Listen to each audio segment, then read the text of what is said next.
Yeah, I've seen an even funnier one yesterday saying he wants to make me piss me pants. That one made me laugh because he done it into someone in his first ever fight. But that's our job, you know what I mean? We're in here to hurt each other, you know what I mean? We're not having a pillow fight, we're having a fight. And I know I'm gonna hurt him, and I know I am. So if he wants to try and hurt me, he can. That's what we're here for. That's the name of the game. He won't be physically the same after this fight. I will. I'll be exactly the same. I'm gonna put a beat down on him like he's never received, and I can promise you that.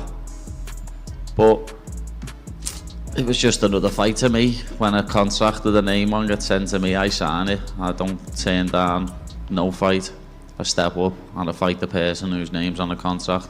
I thought I was going to fight Justin in October in Abu Dhabi, but I think he turned it down. And then now there's a belt on the line. He's taking the fight. So it's nice to actually fight someone that I thought I was going to fight a while back.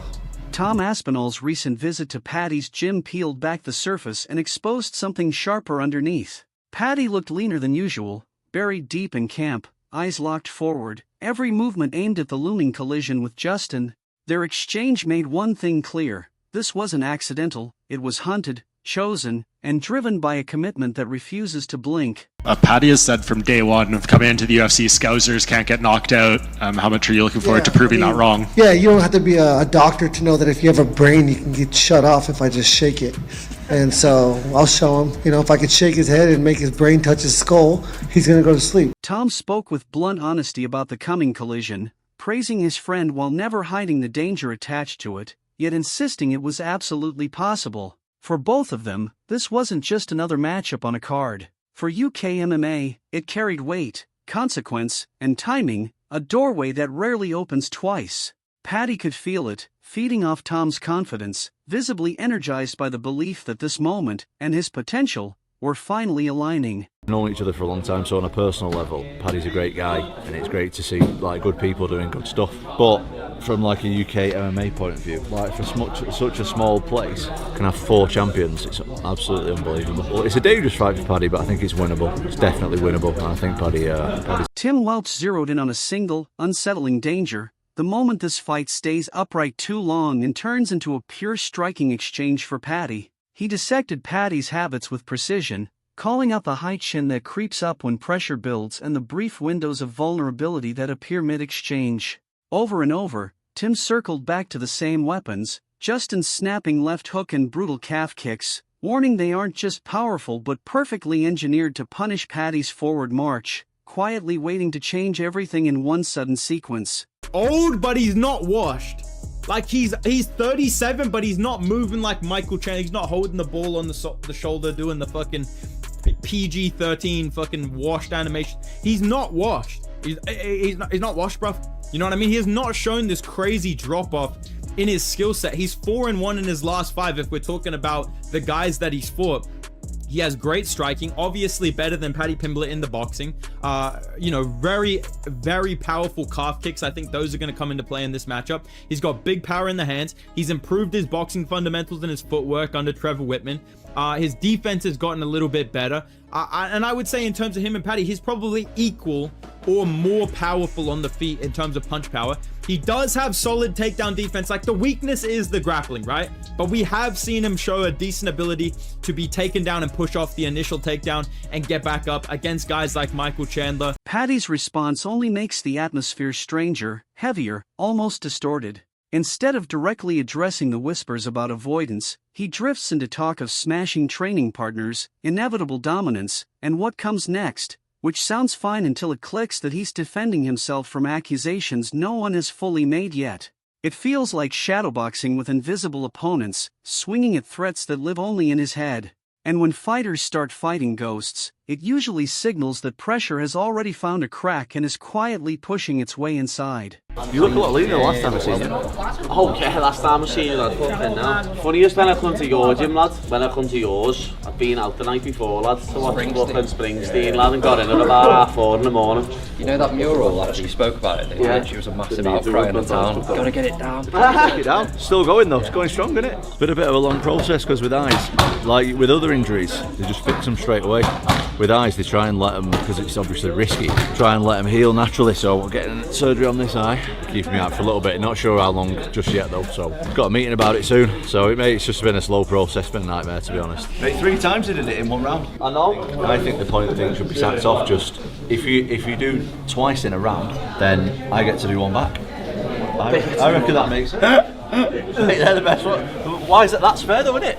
First one's an accident, second one you're doing it on purpose, aren't you? I train with little gloves on anyway, as you've just seen.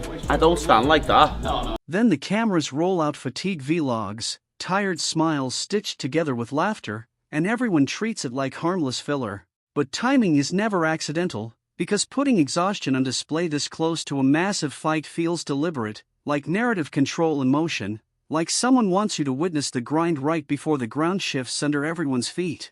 I can't shake the feeling that this isn't just documenting work, it's conditioning the audience, quietly setting expectations, framing struggle as proof before something breaks loose.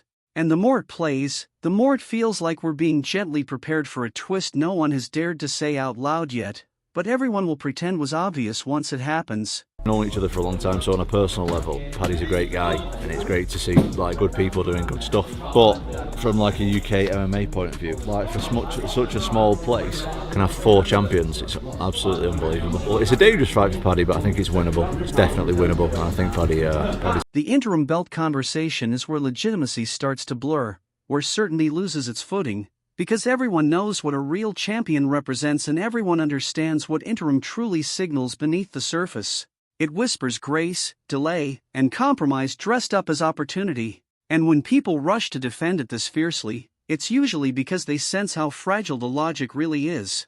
I keep circling back to the same uneasy thought, wondering who stands to gain the most if this unresolved limbo is allowed to stretch just a little longer than it ever should. What about Arman Sarukian? He's just one of them, lad. He thinks because his family have got money and he's been had everything handed to a plate on him for years. Oh, it'll just happen in the UFC. Lad, you're being told that he fucking pulled out that Islam fight with a bad back, when really he just couldn't make weight. He got offered to fight Gamrot and said no, and then took the most favourable matchup possible, Dan Upper, who can't grapple, to save his man's life. That's shit. And he nearly guillotined him. It just shows how bad Arman's grappling is to me. Oh yeah, he did. I was watching that thinking, wow, if I get you in a guillotine, you are going unconscious. And he headbutted him at the weigh-in. If he would have cut him there on his foot, lad, he was getting cut defo. Why would you headbutt someone at the weigh-in, lad? I do think his grappling's good though, Arman. His grappling is good, he's got good wrestling.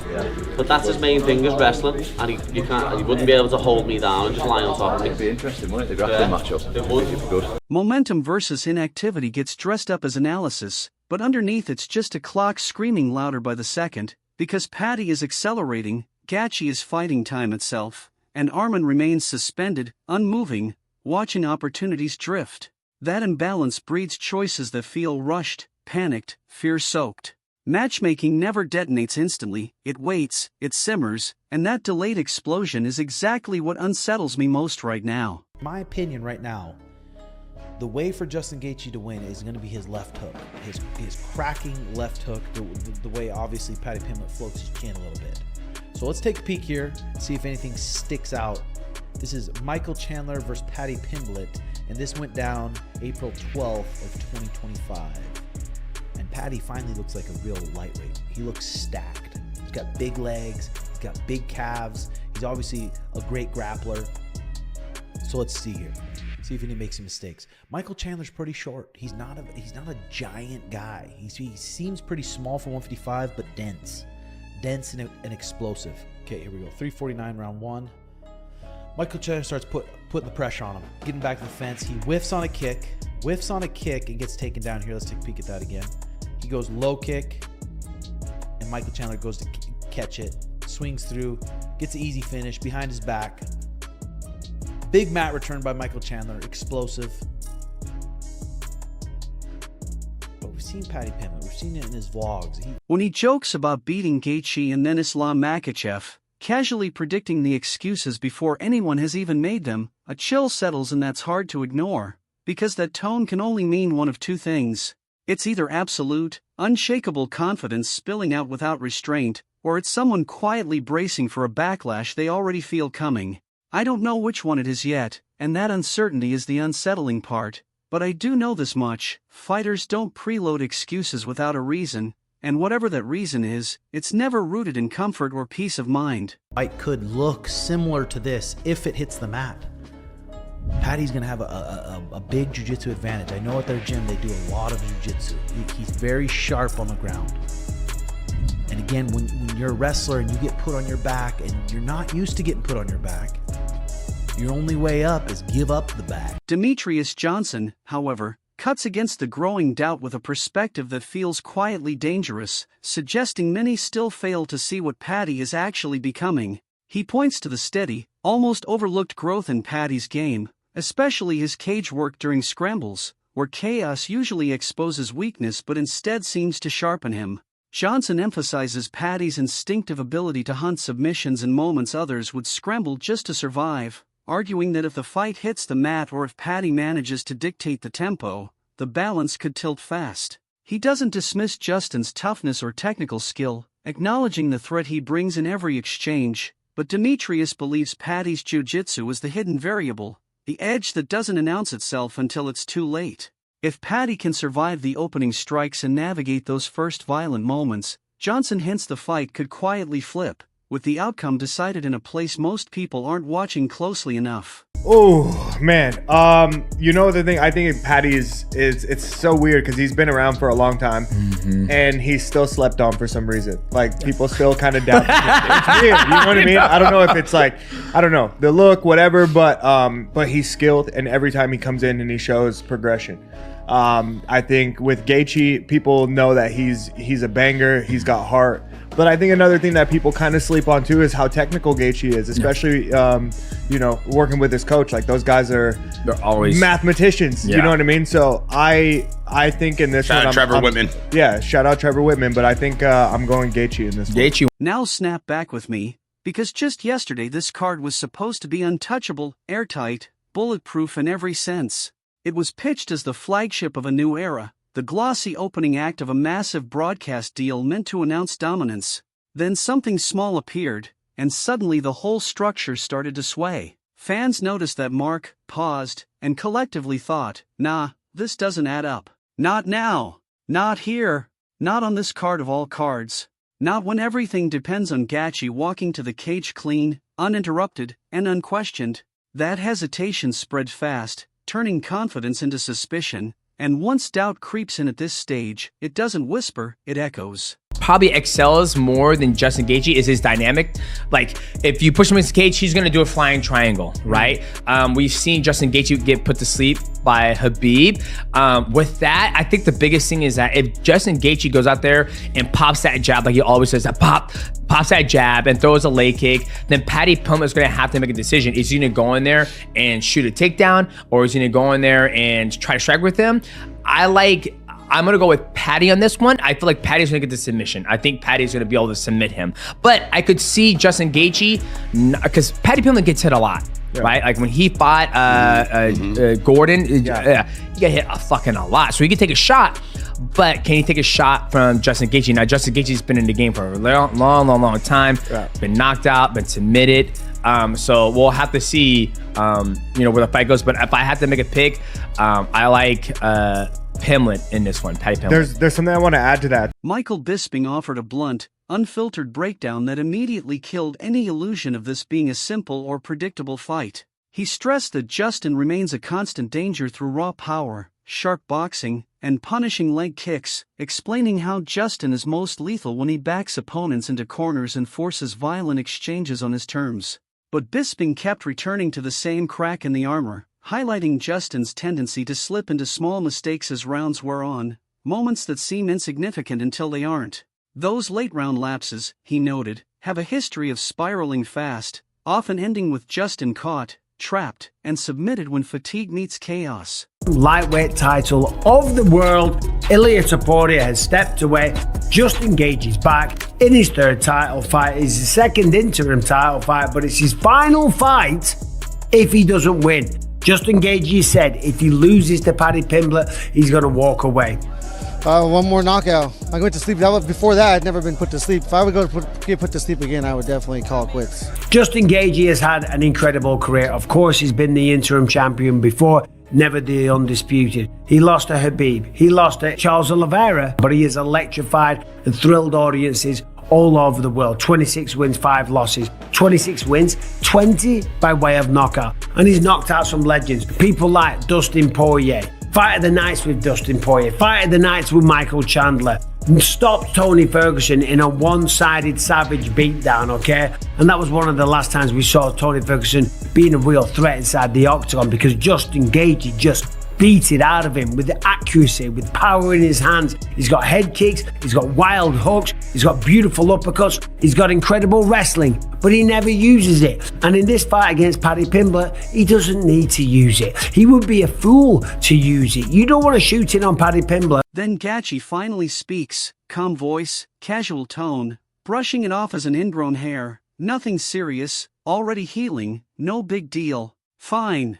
That should have closed the book, right? But it didn't, because when the stakes are this high, reassurance never lands as reassurance. It lands like deflection wearing a smile. Almost immediately the questions started stacking, quietly at first, then louder. Why now? Why this photo, at this exact moment? Who let it slip, and who wanted it seen?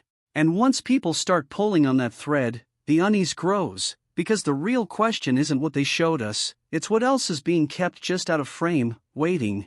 Dangerous matchup for Paddy Pimblett, but I also think it's one he can win. I think over 5 rounds, Justin Gaethje might make a mistake. He does have more experience, but he has maybe slowed down a bit. The fact that he says that this is going to be his last fight if he loses, that's never good to hear. I'm not saying that he's got one foot out the door, and I'm not saying that he's not motivated, because anytime you say, I'm not fighting again after this one if I lose, well then you make sure that you go the extra mile and leave no stone unturned, and you leave no excuses. You push yourself in training camp. So I think it's going to be the best version of Justin Gaethje, and that makes it even more dangerous for Paddy Pimblett. I do think though that over 5 rounds, given how dynamic Paddy Pimblett is, given how disciplined he is, given that Scousers don't get knocked out, Arman Sarukian brushes off the growing concerns surrounding Justin Gaethje's rumored staph infection, treating it as background noise rather than a real variable. He argues that genuinely serious medical issues almost never reach the public eye, slipping through cracks long before rumors form, and adds that plenty of fighters quietly deal with staph without it ever changing outcomes. To him, it's irrelevant, weightless, and not something that shifts his perspective even slightly.